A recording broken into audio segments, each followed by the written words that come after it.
pyramid တွေကို AI နဲ့ scan ဖတ်ပြီးတဲ့နောက်ဘယ်သူတွေအမှန်တကယ်တိစောက်ခဲ့တယ်လဲဆိုတာကိုဖော်ထုတ်နိုင်ခဲ့တယ် 4,000-year-old mystery. How were pyramids built? It's a question many have asked. Or did aliens help them? We've seen all sorts of theories, but it looks like scientists finally have the answer.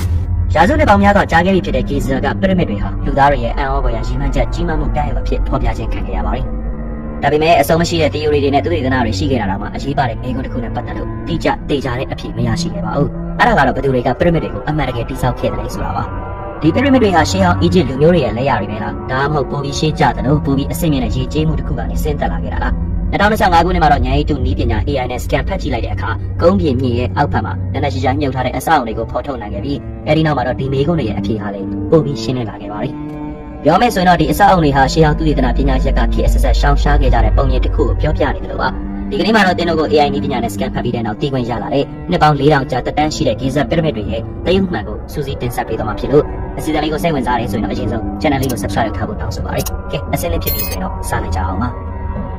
ဂျပန်နိုင်ငံကရှေးဟောင်းသုတေသနပညာရှင်များရှာဖွေတွေ့ရှိမှုကဲဒီတွေ့ရှိမှုရဲ့ခရက်ဟာစက်တိုင်းဆိုသလိုတုံ့ပြန်မှုတွေဖြစ်ပေါ်လာစေခဲ့ပါလိမ့်။ Giza pyramid ရဲ့အောက်မှာအရာမအဆောက်အအုံတွေတည်ရှိနေရဆိုရင် pyramid တွေဟာတိကျကူတွေမဟုတ်ပဲပုံမကြီးမှရှုပ်ထွေးတဲ့ engineer ဆိုင်ရာလက်ရာတွေရဲ့အစိတ်အပိုင်းတွေဖြစ်တယ်လို့အတိတ်ပဲရနေပါလိမ့်။ဒါဟာပညာရှင်တွေကိုမိကုန်းတစ်ခုပေါ်လာစေခဲ့ပြီးတကယ်လို့များရှေး Egypt မင်းဆက်တွေမဟုတ်ဘူးဆိုရင်ဒီလိုကွန်ရက်တွေကိုနှစ်ထောင်ပေါင်းများစွာကလေးကတိစောက်နိုင်ဖို့အသိပညာတွေကိုဘယ်သူတွေကပိုင်ဆိုင်ခဲ့တယ်လဲဆိုတာပါ။ဒီမေကွန်းရဲ့အဖြစ်ကိုတော့လွန်ခဲ့တဲ့နှစ်တွေတုန်းကဂျပန်တပ်ပညာရှင်တွေဂီဇာမှာရှာဖွေတွေ့ရှိခဲ့ကြတဲ့ဂျပန်ဂိတ်ဝါလို့ခေါ်တဲ့အန်ဩဖွယ်ရာအဆောက်အဦစီမှာရှိနေနိုင်ပါတယ်။2021ခုနှစ်နဲ့2023ခုနှစ်ကြားမှာဂျပန်နိုင်ငံတိုဟိုကိုတက္ကသိုလ်ကသုတေသီတွေဟာဂီဇာကုန်းပြင်မြင့်ကိုအသေးစိတ်စစ်တမ်းတစ်ခုလျှို့ဝှက်စွာပြုလုပ်ခဲ့ကြပါတယ်။ဘူမိဗေဒပညာရှင်မိုတိုယူကီဆတ်တိုဦးဆောင်တဲ့လေ့လာရေးအဖွဲ့ဟာပညာရှင်တွေက Great Pyramid ရဲ့အနောက်ဘက်ကတဲ့ကဏ္ဍရမြေပြင်တွေကိုထိုးဖောက်ဝင်ရောက်နိုင်တဲ့ရေဒါတွေအသုံးပြုပြီးသူတို့ရဲ့အယူအဆတွေကိုလုံးဝပြောင်းလဲသွားစေမယ့်အရာတစ်ခုကိုဖော်ထုတ်နိုင်ခဲ့ပါတယ်။အဲဒါကတော့ pyramid မျက်နှာပြင်ရဲ့အောက်မှာ33ပင်အလျား49ပင်ရှိတဲ့ L ပုံသဏ္ဍာန်အဆောက်အုံတစ်ခုဖြစ်ပါတယ်။ဒီအဆောက်အုံရဲ့တိကျတဲ့ဒေါင်းဖြတ်သဏ္ဍာန်ဟာဘယ်နည်းနဲ့မှသဘာဝအတိုင်းဖြစ်လာတာမဟုတ်ပါဘူး။သူတေတီတွေစိတ်ဝင်စားသွားစေခဲ့တဲ့အရာကတော့ဒီအရာအောက်မှာဘာတွေရှိတယ်လဲဆိုတာပါ။အနက်16ပင်နဲ့33ပင်ကြားမှာအလျားအနက်33ပင်ရှိတဲ့ပိုကြီးမားတဲ့အခန်းတစ်ခုကိုတွေ့ရှိခဲ့ကြပါတယ်။ဒီနေရာဟာလေးဝက်စွာဖုံးကွယ်ထားတဲ့နေရာတွေဖြစ်ပြီးအောက်ဘက်ကိုဥတီသွားတဲ့ခိဝါတစ်ခုလိုဖြစ်တာကြောင့်သိပ္ပံပညာရှင်တွေဟာလည်းဒါဟာဝင်းပေါက်တစ်ခုလိုယူဆထားကြပါလိမ့်လွတ်လပ်တဲ့ကျွမ်းကျင်သူတွေကတော့ DL ပုံစံအဆောက်အဦဟာ Egypt စာရီတွေကဖော်ညွှန်းချက်တွေနဲ့ကိုက်ညီနေတယ်လို့ဆိုပါတယ်ဒူးဖော်ဝင်ရလာတဲ့အချိန်မှာတော့အဲဒီဂျပန်အဖွဲ့ကလည်းအဆောက်အဦတွေကိုအမှန်တကယ်ဒူးဖော်ဝင်ရောက်ရင်လေ့လာခဲ့ကြပြီးကြောက်တုံးကိုပိုင်းဖြတ်ထားတဲ့အနေအထားတွေဟာ scan ဖတ်တာတုန်းကလည်းကိုက်ညီနေတယ်လို့တကယ်ပဲဝင်ပေါက်တစ်ခုပုံစံဖြစ်နေခဲ့တာပါဒီတော့ဘလို့ရည်ရွယ်ချက်နဲ့များဒီလိုဝင်ပေါက်တွေကိုမြုပ်ထားဖြစ်ခဲ့တာလေဘာကြောင့် pyramid တွေအောက်မှာဒီလိုရှုပ်ထွေးတဲ့အရာတွေကိုလျှို့ဝှက်တည်ရှိနေကြတာလဲဒီမိကုန်းတွေဟာယခုအချိန်ထိသိပ္ပံပညာရှင်တွေကြားအငြင်းပွားနေရဆဲဖြစ်တယ်လို့သက်သေပြဖို့လည်းခက်ခဲနေစေပါ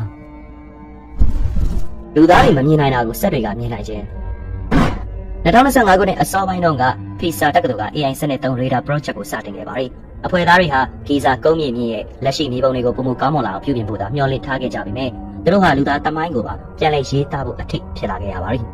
ဒီစနစ်ဟာမြေပြင်ကိုအနှဲငယ်ထိုးဖောက်နိုင်တဲ့တမန်ရိုးကျရေဒါစနစ်နဲ့မတူပဲမြေအောက်ကိုပိုပြီးနက်နက်ရှိရှိထိုးဖောက်နိုင်တဲ့ synthetic aperture radar စနစ်ဖြစ်လာပါတယ်။ဒီစနစ်ဟာမြေသားထုတွေကိုလှိုင်းတွေထုတ်လွှင့်ရင်ကမ္ဘာတစ်ဝန်းကရှေးဟောင်းသုတေသနနေရာထောင်ပေါင်းများစွာကိုလေ့လာခဲ့တဲ့ neuron ကွန်ရက်တွေနဲ့လေ့ကျင့်ပေးထားတာကြောင့်လူသားတွေရဲ့မျက်စိနဲ့မမြင်နိုင်တဲ့တိစောက်ပုံတွေကိုပါဖော်ထုတ်နိုင်ခဲ့ပါတယ်။ AI က Khafra pyramid ရဲ့အောက်ဘက်ကို scan ဖတ်လိုက်တဲ့အခါဂျပန်ပုံစံကျင်းလုံးတွေဟာလာဟင်းလင်းပြင်းနေမဟုတ်ဘဲညီညာတဲ့အဆောက်၅ခုကိုဖြောင်းတန်းတဲ့ဇင်းကြံလမ်းတွေနဲ့ချိတ်ဆက်ထားတဲ့ပုံစံတစ်ခုတွေ့ရှိခဲ့ပါတယ်။ဒါတွေမကသေးပဲတဲပြင်အောက်ဘက်ပိန်2000အထိနှဆိုင်စွာဆင်းတန်နေတဲ့ဝက်ဥရက်လို့တောင်းလိုက်တွင်းရှစ်တွင်းကိုလည်းတွေ့ရှိခဲ့ပါတယ်။အနိုင်ဆုံးအစ်စ်မှာတော့ခင်မီယုံအဆောက်အဦအရွယ်အစားရှိတဲ့ကုမာတုံးလိုအခန်းတစ်ခုပေါ်ထွက်လာခဲ့ပါတယ်။ဒါဘူမိဗေဒဆိုင်ရာတိုးကဲမှုတွေထပ်ပိုလို့နေတယ်လို့လည်းဆိုနိုင်တယ်လို့သဘောဖြစ်စဉ်အတိုင်းပေါ်လာတဲ့ကြောက်သားတွေဟာဘယ်နည်းနဲ့မှအခုလိုမျိုးတည်တဲ့ပုံသဏ္ဍာန်မျိုးပေါ်ပေါက်လာနိုင်မှာမဟုတ်ပါဘူး။ပညာရှင်တွေနဲ့မတူညီတာကတော့ AI ဟာသူ့ရဲ့ရှာဖွေတွေးရှိမှုကိုဗလိုက်မှုတွေဝါဒဆွဲတွေမပါဘဲတင်ပြလေးရှိတာပဲဖြစ်ပါတယ်။pyramid အောက်ခြေမှာတွေ့ရတဲ့အရာတွေဟာမြေအောက်မျိုးတော်တစ်ခုလိုဖြစ်နေတာကြောင့် PISA အဖွဲ့အစည်းရဲ့အစောပိုင်းရလဒ်တွေကိုထုတ်ပြန်ခဲ့ရုံသာမကပဲလူအများစုရဲ့ချက်ချင်းဆိုတဲ့ဝေဖန်မှုတွေနဲ့ပါ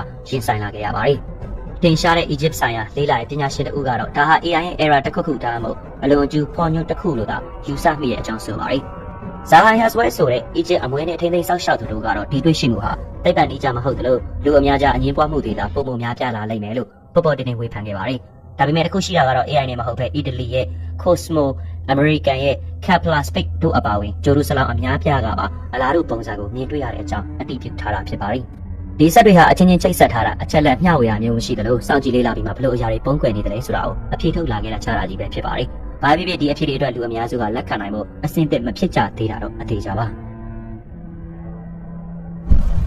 ရေးတိုက်စားမှုနဲ့အငင်းခုန်များ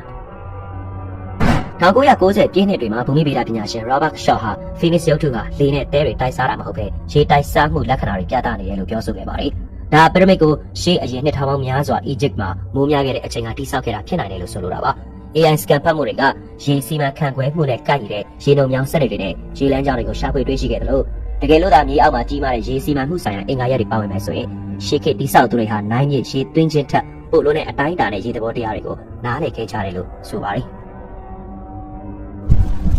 ရှေးဟောင်းမှတ်တမ်းများရဲ့အရေးအယောင်မျာ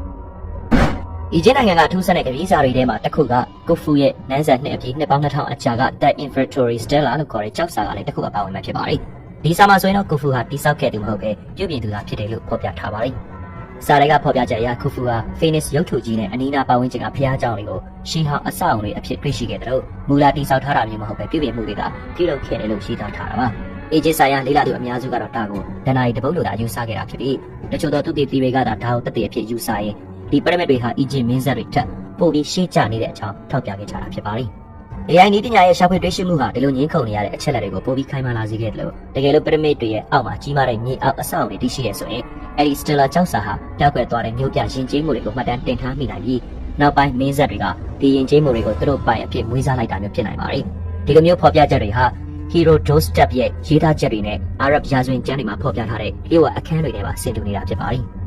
ပြောမယ်ဆိုရင်တော့ဆယ်စုနှစ်ပေါင်းများစွာကြာအောင်ဒီအယူဆတွေဟာဘေးချိတ်ခံထားတာဖြစ်ပြီးအီတလီရေဒါတွေဂျပန်အဖွဲ့ရဲ့တူးဖော်လေ့လာမှုတွေနဲ့ကျောက်စာမှတ်တမ်းတွေကရလက်ပေါင်းဆက်ကြီးမှတော့လားဒီအယူဆဟာလိလူရှိလို့မရမှန်းမြင်သာလာစေခဲ့တာလည်းဖြစ်ပါတယ်။ဒီရလက်တွေဟာပျောက်ဆုံးနေတဲ့မြို့ပြယဉ်ကျေးမှုတွေအကြောင်းကိုအခိုင်အမာပြောဆိုနေတာကြောင့်လူအများစုကအချိန်အတော်ကြာပြည့်ရည်ပြုခဲ့ကြတဲ့ Graham Hancock ရဲ့စကားတွေကိုပါတက်တည်ထုတ်ပြီးတယ်လို့ဖြစ်နေခဲ့ပါတယ်။လွန်ခဲ့တဲ့နှစ်ပေါင်း30ကျော်လောက်ကတည်းကသူဟာဒီပရမစ်တွေဟာဂူတင်ညာတွေလုံးဝမဟုတ်ကြောင်းနဲ့ရုတ်တရက်ကြောက်တဲ့ကပ်ဘေးဆိုးတွေကြောင့်ပျောက်ကွယ်သွားတဲ့အစ်စ်မြင့်မျိုးပြယဉ်ကျေးမှုတစ်ခုကအမွေနဲ့အကျွင်းကြံတွေလို့အခိုင်အမာပြောခဲ့တာဖြစ်ပါတယ်။ AI scan တွေကလည်းဝါဝူရတရန်တွင်းပေါက်တွေကုဘာလုံးတရန်အခန်းတွေနဲ့ကီလိုမီတာပေါင်းများစွာနှက်ဆိုင်တဲ့ဥမင်လမ်းကြောင်းတွေကိုတွေ့ရှိခဲ့တာကြောင့်သူ့ရဲ့ theory တွေကိုထောက်ခံနေတယ်လို့ဖြစ်ခဲ့ပါတယ်။ဒါကြောင့်လည်းတချို့သောလေ့လာသူတွေကဒီပရမစ်တွေဟာတော်ဝင်အဆောက်အအုံတွေမဟုတ်ကြပဲရှေးအသိပညာယေဒနာတိုက်ကြီးတစ်ခုဒါမှမဟုတ်ပျောက်ဆုံးသွားတဲ့အသိပညာတွေကိုချိတ်ပိတ်သိမ်းဆည်းရနေရာတစ်ခုလို့ယူဆလာကြတာဖြစ်ပါတယ်။တကယ်လို့များဒီလိုသာဖြစ်ခဲ့မယ်ဆိုရင်အစင်းမြင့်မျိုးပြရှင်ကျေးမှုကြီးတစ်ခုလုံးဟာဘယ်နေရာကိုရောက်သွားကြတာလဲဒီအတွက်အဖြေကတော့ဂီဇာပရမစ်ရဲ့မြေကြီးအောက်မိုင်ပေါင်းများစွာအကွာမှာ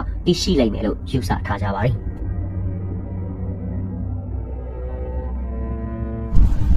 ်အတိတ်ကဏ္ဍတွေမှာမှတ်တမ်းတွေအဖြစ်သူ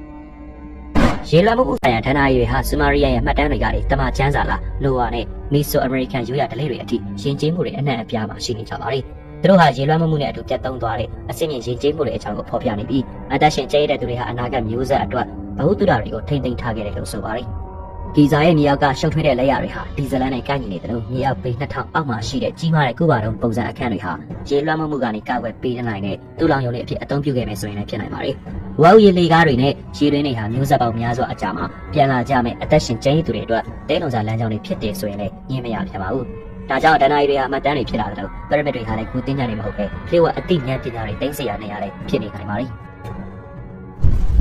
ကမ္ဘာလုံးဆိုင်ရာဗဟေတ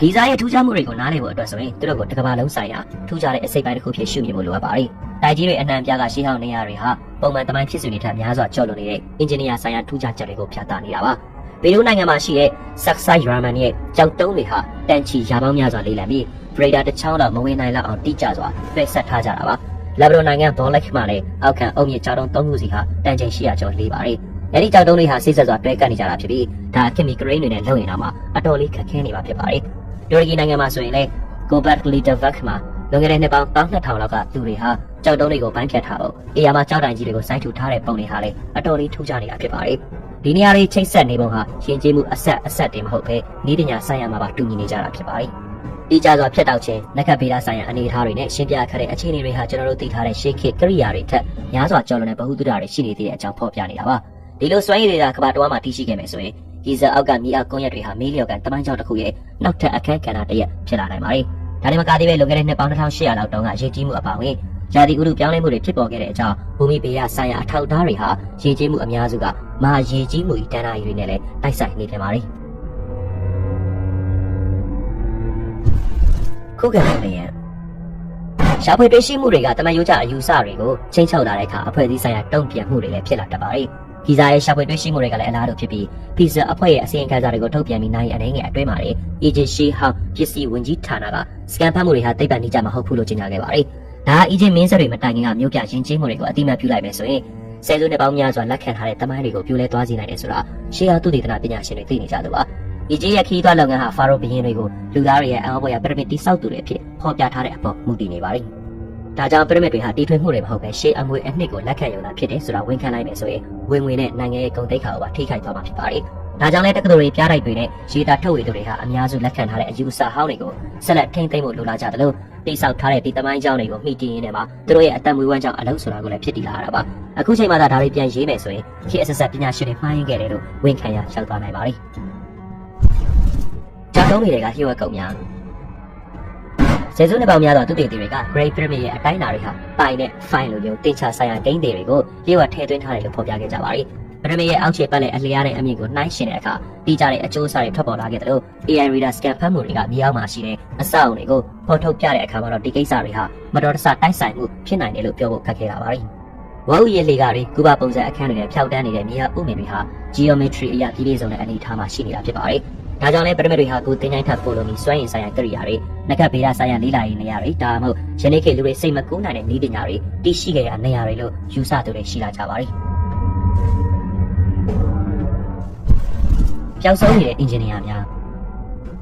ပရမစ်တွေရဲ့အောက်ခြေမှာရှိတဲ့မြေအောက်ကွန်ရက်တွေဟာတင်ချပညာကိုကျွမ်းကျင်တာထက်ပိုလွန်ကြောင်းပြသပါတယ်။ဒါဟာခေတ်အဆက်ဆက်အသိပညာစုဆောင်းလာခြင်းစစ်တမ်းကောက်ယူမှု geometry နဲ့ကြောက်တုံးအင်ဂျင်နီယာပညာရပ်တွေကိုကျွမ်းကျင်တဲ့မျိုးပြချင်းချင်းမှုတစ်ခုရဲ့လက်ရာတွေဖြစ်တဲ့အကြောင်းညွှန်ပြနေတာပါ။ AI ကနေဖော်ထုတ်လိုက်တဲ့ဝက်ဥရစ်တွင်းတွေနဲ့ကုဘာလုံးပုံစံအခန်းတွေဟာစူသွားစောက်သွားတယ်လို့မျိုးအကျန်းနဲ့ကိရိယာနဲ့ပြုလုပ်ထားတာမဟုတ်ပဲခင်မီဆက်ပစ္စည်းတွေလိုတိကျချောပွေတဲ့နည်းပညာတွေနဲ့ဖန်တီးထားတာဖြစ်ပါတယ်။ရှေးအောင်စာတွေမှာတော့နဖျားတရံရှိတဲ့တတဝါတွေဟာလူသားတွေကိုပြည်သူကပညာနဲ့အင်ဂျင်နီယာပညာရပ်တွေသင်ကြားပေးခဲ့တယ်လို့ပြောဆိုပါတယ်။ဒါတွေဟာဒဏ္ဍာရီတွေလို့ယူဆကြပေမဲ့တကယ်တော့တမိုင်းမှာတကယ်ရှိခဲ့တဲ့လူပုဂ္ဂိုလ်ပညာရှင်တွေကိုဖော်ညွှန်းတာတွေလည်းဖြစ်နေနိုင်ပါတယ်။အတိတ်ရဲ့အနာဂတ်ဒီစားမှာရှာဖွေတွေ့ရှိမှုတွေကတမိုင်းကိုဖော်ထုတ်ဖို့တတ်ပဲမဟုတ်ပါဘူး။ဒါတွေဟာမျိုးပြချင်းကျေးမှုရဲ့တန်ရာဆဝိုင်းတွေအကြောင်းကြောက်တုံးနေတဲ့ရေးသားထားတဲ့သတိပေးချက်တွေလည်းဖြစ်ပါတယ်။တကယ်လို့သာအစင်းမြင့်လူအဖွဲ့အစည်းတွေဟာတစ်ချိန်ကထွန်းကားခဲ့ပြီးဤပညာတွေကိုကျွမ်းကျင်ခဲ့ပေမဲ့ပြိုလဲပြည့်စည်သွားခဲ့တယ်ဆိုရင်ဒီကနေ့ကလူသားတွေဟာထူးခြားတဲ့အရာတွေလုပ်နေတာမဟုတ်တော့ပဲပုံစံတစ်ခုကိုထက်ခါတလဲလဲပြန်လုပ်နေတာဖြစ်နိုင်ပါတယ်။ AI နည်းပညာဟာမြေအောင်မျိုးတော်ကိုဖော်ထုတ်ခဲ့တဲ့ကိရိယာဖြစ်ခဲ့တယ်လို့အတစ်တော့အပြောင်းအလဲတွေကိုလည်းကိုးစားပြုလာပါတယ်။ဒါလူသားတွေရဲ့မျက်စိနဲ့မမြင်နိုင်တာကိုမြင်နိုင်တယ်လို့ရှုပ်ထွေးလုံးတဲ့ပုံစံတွေကိုလည်းဖော်ထုတ်နိုင်ပါတယ်။ဒါကြောင့်ကျွန်တော်တို့ကရှေးခေတ်ကအသိဉာဏ်ပညာတွေကိုပြန်လဲရှာတွေ့နေတာလား AI ကရောကွဲပြားသွားတဲ့အသိဉာဏ်ပညာတွေရဲ့ပဲတင်ရိုက်ခတ်မှုတစ်ခုလားတစ်ချိန်လုံးကပြောက်ကွယ်သွားတဲ့အသိဉာဏ်တွေပြန်လဲနိုးကြလာတာလားစတဲ့မိကုန်းတွေကလည်းအများအပြားပေါက်လာစေပဲဖြစ်ပါတယ်ဒီပရမစ်တွေဟာဘယင်းတွေရဲ့ဂူတွေဆိုတာထပ်ပို့လို့နေပြီးသူတို့တွေဟာတဘာဝဘေးအန္တရာယ်ဒါမှမဟုတ်သူတို့ရဲ့မာနတွေကြောင့်ပြန့်စည်းသွားတဲ့ယဉ်ကျေးမှုတွေရဲ့သတိပေးချက်တွေလည်းဖြစ်နိုင်ပါတယ်ဒီမြေကွန်ရက်တွေကိုဖော်ထုတ်လိုက်ခြင်းကကျွန်တော်တို့ထောင်ပေါင်းများစွာရေးသားထားတဲ့လူသားရဲ့အလားအလာထိခိုက်လွယ်မှုနဲ့ထက်ခါတလဲလဲလဲနေတဲ့ဖြစ်ရတဲ့အကြောင်းကိုရှင်းဆိုင်ဖြေရှင်းဖို့ AI ကလူသားတွေကိုတွန်းအားပေးလိုက်တာလည်းဖြစ်နေနိုင်ပါတယ်။ကဲဒီတော့ကြည့်ရှုနေတဲ့ပရိသတ်တို့ရောပရမစ်တွေနဲ့သူတို့ရဲ့အောက်ကဒီလျှို့အခန်းတွေဟာတကယ်တမ်းဘာတွေဖြစ်မယ်လို့သိထင်မိပါသလဲ။ကျွန်တော်ရဲ့ထင်မြင်ချက်တွေရှိနေဆိုရင်လည်း comment မှာပါဝင်ဆွေးနွေးပေးကြလိုက်ပါ။အစီအစဉ်လေးကိုအဆုံးထိလိုက်ပါကြည့်ရှုအားပေးတဲ့အတွက်လည်းအားလုံးကိုကျေးဇူးတင်ပါတယ်ခင်ဗျာ။